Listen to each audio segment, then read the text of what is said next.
When we first got the keys to this 580 square metre place, I think we were mostly running on adrenaline and optimism. From the outside it looked not too bad really, tired, sure, but manageable. Then we walked in. The smell hit first. Cat pee, mould, damp carpet, years of neglect baked into the walls. Every room had something waiting for us underneath it. Still, there was something about the place, in spite of all the work that needed doing. It felt solid, like it wanted another chance. The first few days were mostly demolition and disbelief. Every surface needed scrubbing, every carpet had to come up.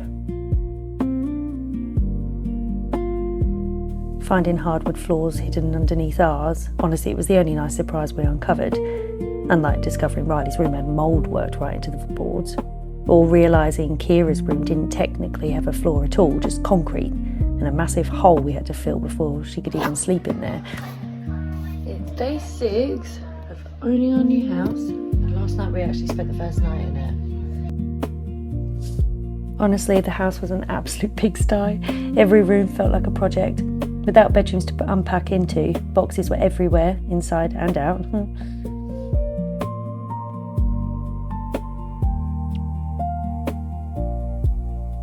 But slowly, tiny things started shifting. Old mouldy floorboards were sanded back, which meant we finally had a safe room for the kids to sleep in. Next was Kira's room. The kids left handprints in the concrete, and new floating floorboards went down. We stayed long enough for the house to start feeling less like a building site and more like ours. And around then, I started getting really itchy to move outside, partly because I was desperate to plant something, anything really, but also because we just found out that the soil didn't contain lead, which honestly felt like one of the first proper deep breaths we'd had since moving in. Like maybe we could actually root ourselves here after all. By this point, we'd been in the house a few weeks, and somehow, despite the chaos, we'd actually gotten a ridiculous amount done. I think when you're renovating while living in it, you stop noticing progress because you're too busy tripping over tools and wiping dust off your coffee cups every 5 minutes. But slowly, the house started shifting from survival mode into something softer. The chicken coop went up first, which honestly made the whole place feel alive almost immediately. You've got it on your face. The kids were obsessed. We'd work ourselves into the ground all day, then head down to the beach in the evening to reset a bit.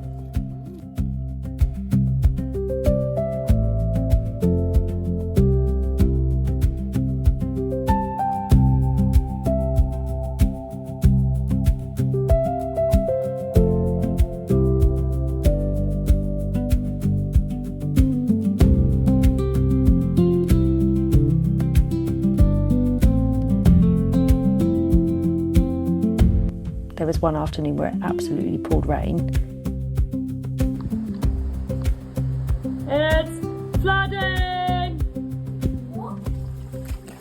And Riley just fully committed to becoming a swamp creature. Honestly, fair enough. Those little moments ended up mattering just as much as the renovation itself, because there were definitely days when it all felt massive. So while I was desperate to get started outside, we ended up focusing on the kitchen for a while instead. The endless sanding, the dust, staining, varnishing, the half-finished rooms, slowly making the everyday spaces functional again. Realising I'd bought all the plants but had nowhere to put them because I bought them before the water tank had arrived. Got excited and I went and did it, and that's buying plants before I was ready to put them in, which is really dumb. Yep, by this point my brain was running on fumes, classic. But then finally, I bought bulk amounts of soil. I cannot explain the level of excitement this caused. I think after weeks of cleaning and repairing and pulling broken things apart, I just desperately needed to make something grow. So we started building garden beds. Very slowly. I gave up because she was not interested in watching me do on as tight a budget as possible, using whatever scraps I could get my hands on, and usually with at least one child attached to me somewhere.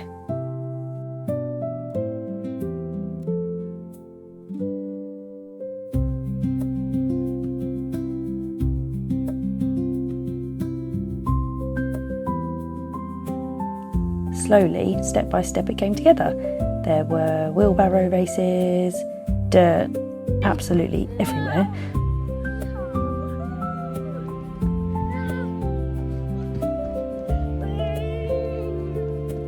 Riley helping shovel soil with a determination that would rival most people.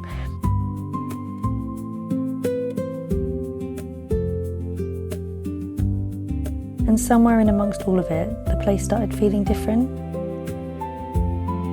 Not finished.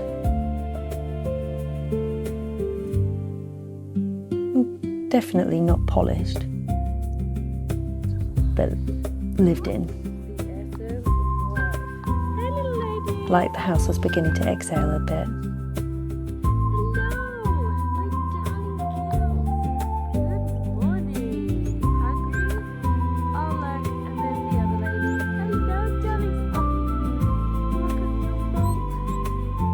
I moved on to the next garden bed, but there was so much rubbish covering the entire garden that had to be cleared first.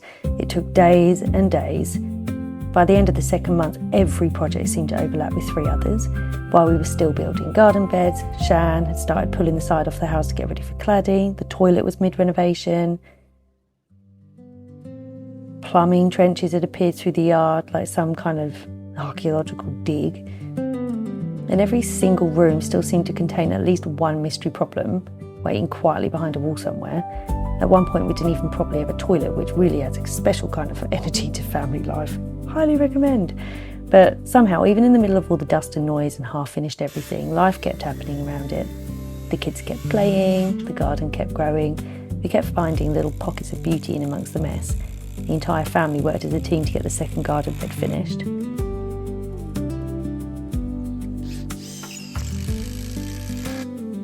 The sun was going down when I finally finished filling it with soil.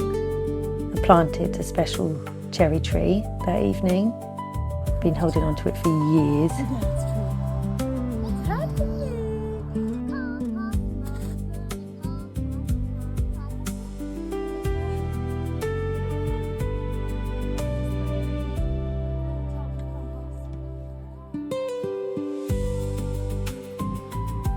The following day, the kids and I planted garlic, daffodil seeds, little bits of future everywhere we could fit them.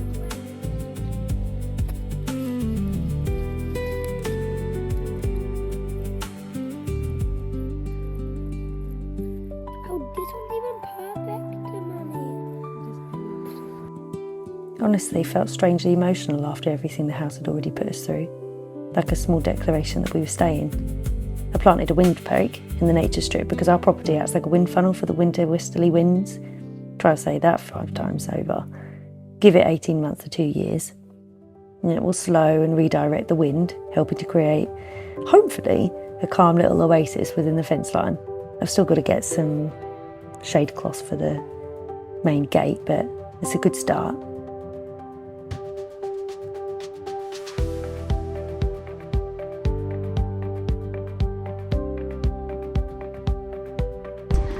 Today, get a new toilet.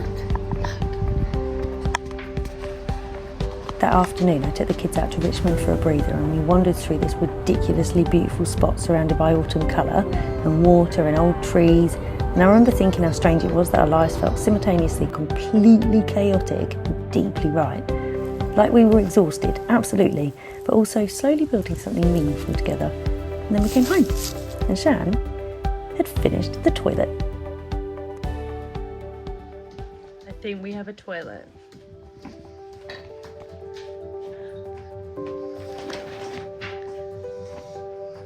I'm waiting. Come on. Close your eyes.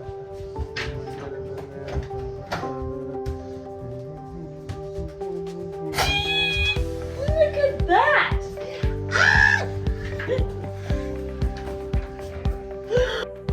Honestly, one of the greatest moments of my adult life.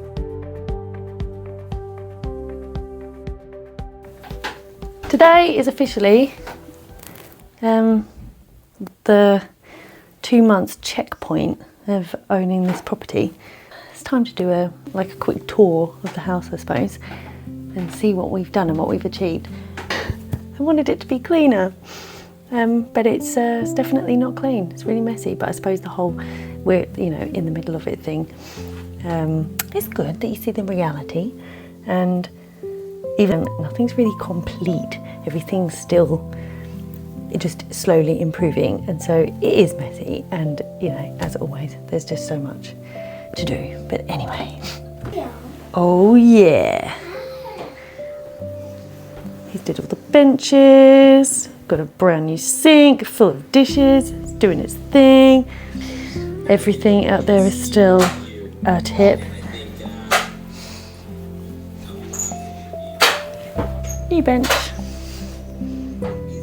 If it was clear, it would look great, but it's not. Chemical toilet still here, but now doesn't need to be. Can be taken out of action because we've got a new toilet. Woohoo! This sink leaks underneath, so we can't use it, which is why stuff everywhere. Kira's room, floors are in. Woohoo! And they look great. That's very different. I do anything. I would do anything. I would stand outside the producer's studio with coffees every morning like this, waiting for the thing. Hey, fan done. Things that need to be sold. God, it's a tip. Yeah, today's the 2-month mark. Is it? Today. High five. Yeah. By the end of those first 2 months, the house still needed an enormous amount of work, but it no longer felt abandoned, it felt claimed, not because it was pretty yet, not because it was finished, yeah, not by a long shot, but because every room held traces of us now. Handprints in concrete, muds on the paths, tools left out after dark, seedlings pushing up through freshly turned soil, my favourite, kids racing through half-renovated rooms like none of the chaos mattered. And I think that's the strange thing about building a home. Sometimes it happens long before the work is done. Everything's going really well. Oh, hey, chicken. And honestly, between the garden stuff and the things that's happened in the house, I think we've achieved a lot in 2 months. It's starting to really feel like home.